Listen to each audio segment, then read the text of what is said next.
दोहराता हूं सुनो रक्त से लिखी हुई कुर्बानी, जिसके कारण मिट्टी भी चंदन है राजस्थानी। इतिहास में एक प्रसंग है कि पहली बात तो किसी के 2 घंटे की फिल्म बना देने से, किसकी एक कहानी लिख देने से, किसके कुछ अंश कर देने से जो राजस्थान का, राजपूताने का जो गौरवशाली इतिहास है उसकी एक कण भी प्रभावित नहीं हो सकती, बशर्ते कि हम सही इतिहास पीढ़ियों को बताते रहें। तो मुझे अब स्मरण आ रही है, मैं आप लोगों को सुना देता हूं। पंडित नरेंद्र मिश्र जी जो मेवाड़ राजवंश के राज्य कवि भी हैं और हिंदी के बड़े महनीय वीररस के कवि हैं, उन्होंने एक अद्भुत प्रसंग महारानी पद्मिनी के इस सारे जौहर पर और इस सब पर लिखा है। वो सुनने लायक है और विशेष रूप से उसमें गोरा बादल जैसे 2 चरित्र जो वीरता, शूरता, स्वामी भक्ति और अपनी मिट्टी के प्रति समर्पण के अप्रतिम प्रतिमान है। अद्भुत कविता है, मुझे स्मरण है तो मैं आपको सुनाता हूं कि दोहराता हूं सुनो रक्त से लिखी हुई कुर्बानी, जिसके कारण मिट्टी भी चंदन है राजस्थानी। रावल रत्न सिंह को छल से कैद किया खिलजी ने। अब वो आए थे उनके घर पर खिलजी, एक सामान्य संस्कार होता है, एक सामान्य अतिथि देवो भव होता है, पधारो हमारे देश का एक संस्कार होता है कि योद्धा हैं, अगर आपके शत्रु हैं, लड़ाई हुई है, उसके बाद भी अगर संधि हुई है, घर तक आए हैं, तो उसी सौम्यता में महाराणा उनको छोड़ने गए बाहर तक और वहां उनको छल पूर्वक कैद कर लिया गया। चूंकि वो छली प्रजाति है तो अब इसको महाराणा वहां कैद हैं और यहां अब ये प्रसंग है कि दोहराता हूं सुनो रक्त से लिखी हुई कुर्बानी, जिसके कारण मिट्टी भी चंदन है राजस्थानी। रावल रत्न सिंह को छल से कैद किया खिलजी ने, कालजयी मित्रों से मिलकर दगा किया खिलजी ने। खिलजी का चित्तौड़ दुर्ग में एक संदेशा आया, जिसको सुनकर शक्त शौर्य पर फिर अंधियारा छाया। 10 दिन के भीतर न पद्मिनी का डोला यदि आया, यदि न रूप की रानी को तुमने दिल्ली पहुंचाया, तो फिर राणा रत्न सिंह का शीश कटा पाओगे और शाही शर्त न मानी तो फिर पीछे पछताओगे। अब ये एक संदेश आता है चित्तौड़ के किले में, तो पूरे किले में बड़ी अफरा तफरी मच जाती है कि महाराणा पहले ही नहीं है और अब ये नया हमारे पर क्या आ गया। तो यह दारुण संवाद लहर सा तोड़ गया रण भर में, यह बिजली की तरह क्षित से फैल गया अंबर में। महारानी हिल गई, शक्ति का सिंहासन डोला था सतीत्व मजबूर जुल्म विजयी स्वर में बोला था। रुष्ट हुए बैठे थे सेनापति गोरा रणधीर, जिनसे रण में भय खाती थी खिलजी की शमशीर। महाराणा के एक अद्भुत सेनापति थे, अद्भुत योद्धा थे, जिनसे पूरा खिलजी वंश और सारे आतताई डरते थे। सेनापति गोरा और उनके भतीजे थे बादल, जो वीरता के अप्रतिम प्रतिमान है, जैसा मैंने कहा। तो जब ये प्रसंग तय हुआ कि महारानी पद्मिनी को शीशे में दिखा दिया जाएगा और ये सब हुआ, इतिहास में ये प्रसंग है और नरेंद्र मिश्र जी ने अपनी कविता में लिखा है, तो इस बात पर वो नाराज हो गए। उन्होंने कहा कि मैं सेनापति हूं, मेरा बोलने का अधिकार नहीं, पर यह संभव नहीं है, कोई व्यक्ति ऐसे भी क्यों देखे। तो राणा रतन सिंह ने सुनते हैं कहा है कि तुम राजनीति नहीं जानते हो, हर समय तलवार निकाल लेते हो, चलो। तो वो नाराज हो गए और वो किला छोड़कर चले गए। तो ये था कि जिससे रण में भय खाती थी खिलजी की शमशीर, रुष्ट हुए बैठे थे सेनापति गोरा रणधीर, अन्य अनेकों मेवाड़ी योद्धागढ़ छोड़ गए थे, रत्न सिंह की संधि नीति से नाता तोड़ गए थे। पर रानी ने प्रथम वीर गोरा को खोज निकाला, वन वन भटक रहा था मन में तिरस्कार की ज्वाला। यह लोक श्रुति है कि महारानी स्वयं घोड़े पर सवार होकर अपनी अंगरक्षिकाओं को लेकर, कोई विश्वस्त साथियों को लेकर जंगल जंगल गई और एक जगह पर उन्हें एक पेड़ के नीचे सेनापति गोरा तलवार लिए मिल गए। तो वहां उनसे उन्होंने बात की। पर रानी ने प्रथम वीर गोरा को खोज निकाला, वन वन भटक रहा था मन में तिरस्कार की ज्वाला। गोरा से पद्मिनी ने खिलजी का पैगाम सुनाया, गोरा को पद्मिनी ने खिलजी का पैगाम सुनाया, मगर वीरता का अपमानित ज्वार नहीं मिट पाया। बोला मैं तो बहुत तुच्छ हूं, राजनीति क्या जानूं। व्यंग में कहता है कष्ट में है, दुख में है, पूरी परंपरा, पूरा वंश उसने सेवा में लगाया मेवाड़ राजवंश के और वहां से अपमानित होकर लौटा है, तो कष्ट में है। तो सेनापति कहता है कि बोला मैं तो बहुत तुच्छ हूं, राजनीति क्या जानूं, निर्वासित हूं राज मुकुट की हट कैसे पहचानूं। बोली पद्मिनी समय नहीं है वीर क्रोध करने का, अगर धरा की आन मिट गई घाव नहीं भरने का। दिल्ली गई पद्मिनी तो फिर पीछे पछताओगे, जीते जी रजपूती कुल को दाग लगा जाओगे। राणा ने जो किया कहा वह माफ करो सेनानी, यह कह गोरा के चरणों पर झुकी पद्मिनी रानी। अब पद्मिनी, महारानी पद्मिनी, मेवाड़ राजवंश की आभा, मेवाड़ राजवंश की ज्योति, वो सेनापति को प्रणाम कर रही है चरणों में झुक के। ये क्या दृश्य है ये क्या करती हो। गोरा पीछे हट बोला और रजपूती गरिमा का फिर धधक उठा था शोला। महारानी हो तुम सिसोदिया कुल की जगदम्बा हो, प्राण प्रतिष्ठा एक लिंग की ज्योति अग्निगंधा हो। किन शब्दों से सम्मानित कर रहा है महारानी को। वो उस समय कैसी स्थिति रही होगी महारानी की कि पति कैद में है, यहां जंगल में हूं, लेकिन वो उनको बता रहा है कि आप कौन हो।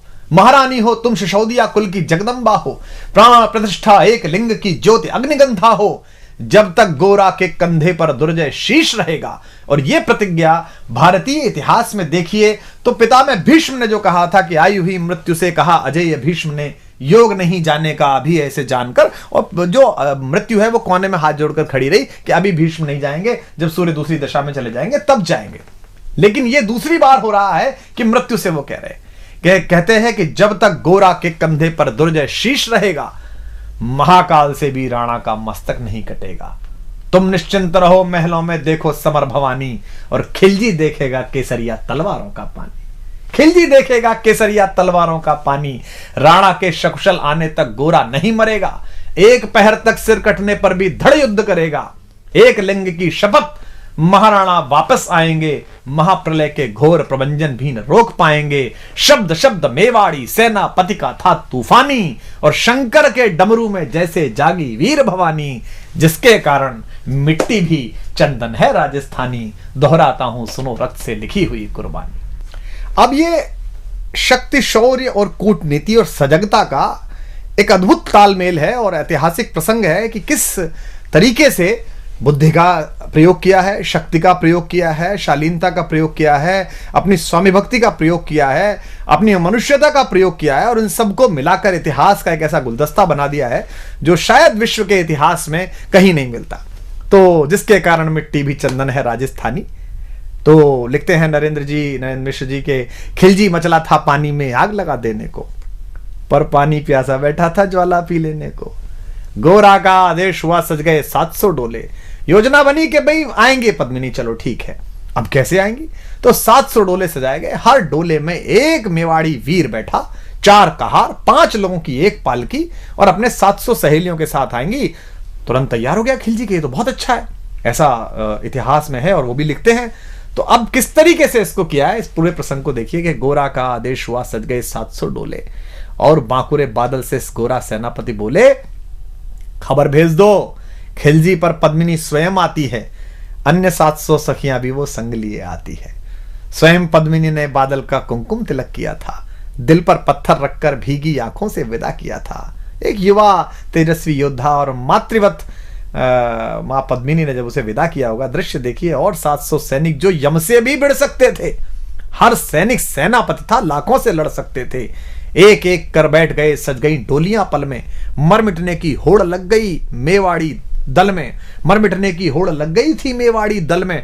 हर डोली में एक वीर था, 4 उठाने वाले, पांचों ही शंकर के गण की तरह समर मत वाले, पांचों ही अपने आप में अद्भुत थे।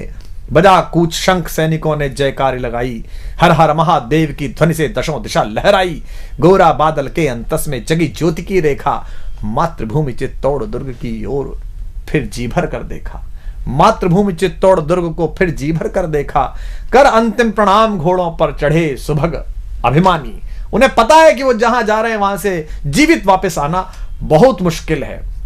कर अंतिम प्रणाम घोड़ों पर चढ़े सुभट अभिमानी, देशभक्ति की निकल पड़े लिखने को अमर कहानी, जिसके कारण मिट्टी भी चंदन है राजस्थानी। दोहराता हूं सुनो रक्त से लिखी हुई कुर्बानी। जा पहुंचे डोलियां एक दिन खिलजी की सरहद में, उधर दूत भी जा पहुंचा खिलजी के रंग महल में। बोला शहंशाह पद्मिनी मलिका बनने आई है, रानी अपने साथ हुस्न की कलियां भी लाई है। एक मगर फरियाद फकत उसकी पूरी करवा दो, राणा रतन सिंह से केवल एक बार मिलवा दो। खिलजी उछल पड़ा यह कह फौरन हुक्म दिया था, खिलजी उछल पड़ा यह कह फौरन हुक्म दिया था, बड़े शौक से मिलने का शाही फरमान दिया था। बस एक बार भेंट करना चाहती हैं। अब भेंट में क्या था कि महारानी के डोले में कविता कहती है कि एक लोहार बैठा हुआ था और साथ में ये गए थे सेनापति जी, ताकि वो बेड़ियां काट सके। वह शाही फरमान दूत ने गोरा तक पहुंचाया। गोरा झूम उठे, क्षण बादल को पास बुलाया। बोले बेटा वक्त आ गया अब कट मरने का, बोले बेटा वक्त आ गया है अब कट मरने का, मातृभूमि मेवाड़ दरा का दूध सफल करने का।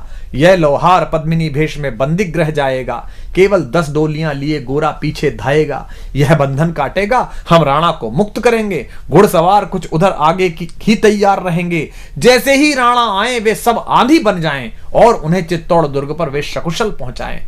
अब आप तैयारी देखिए कि कितनी कठिन, पूरी सेना खिलजी की और ये चंद लोग, और उसके बाद भी अपने महाराज को, महाराणा को किस तरह मुक्त कराने के लिए क्या संकल्प है कि उन्हें चित्तौड़ दुर्ग तक वे सकुशल पहुंचाएं। अगर भेद खुल गया वीर तो पल की देर न करना, और शाही सेना पहुंचे तो बढ़कर रण करना, और शाही सेना आ पहुंचे तो बढ़कर रण करना।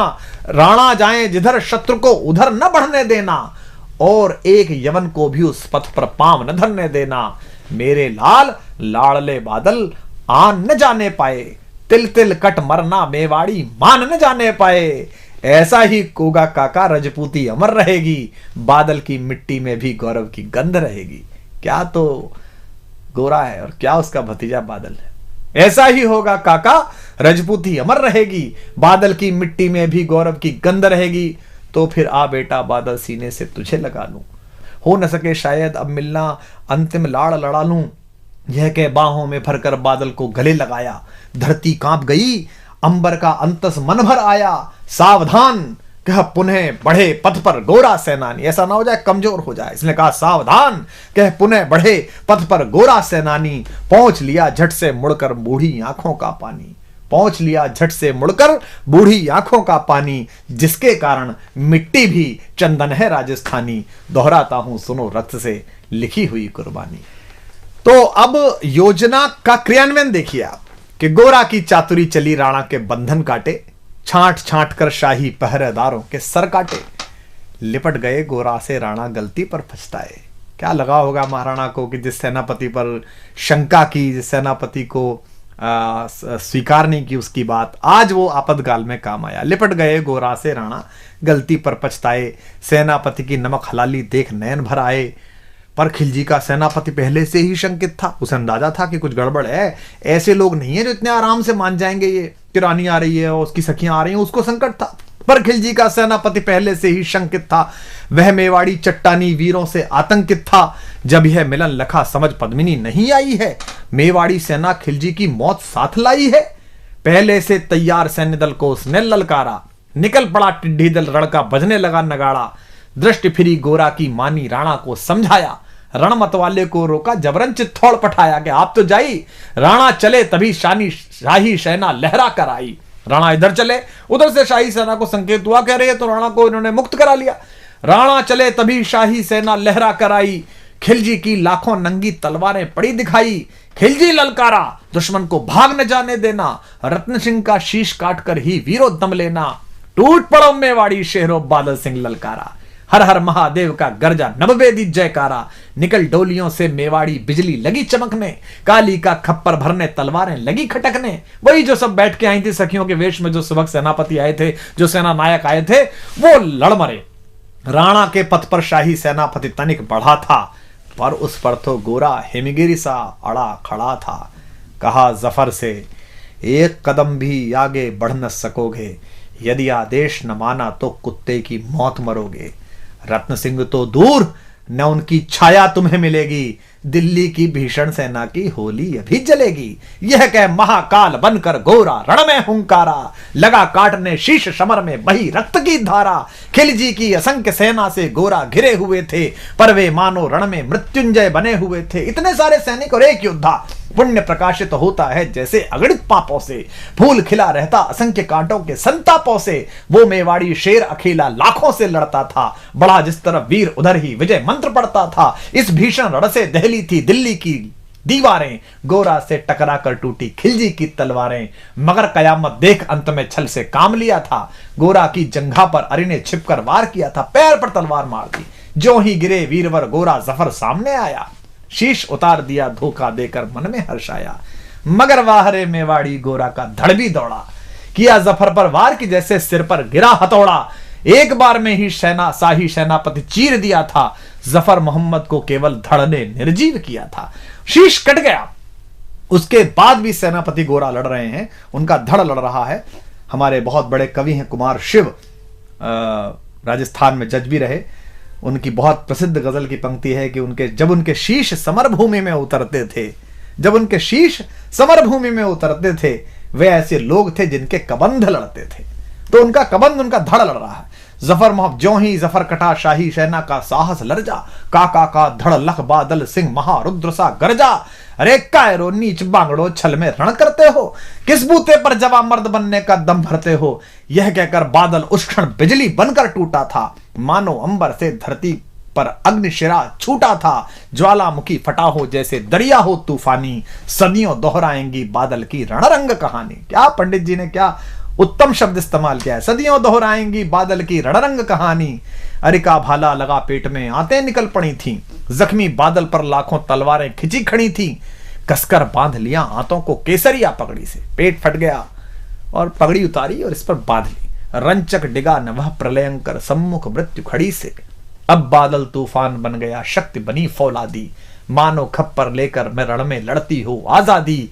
उधर वीरवर गोरा का धड़ अरिदल काट रहा था, उधर वीरवर गोरा का धड़ अरिदल काट रहा था, और इधर बादल लाशों से भूतल पाट रहा था। आगे पीछे दाएं बाएं जमकर लड़ी लड़ाई, उस क्षण समर भूमि में लाखों बादल पड़े दिखाई।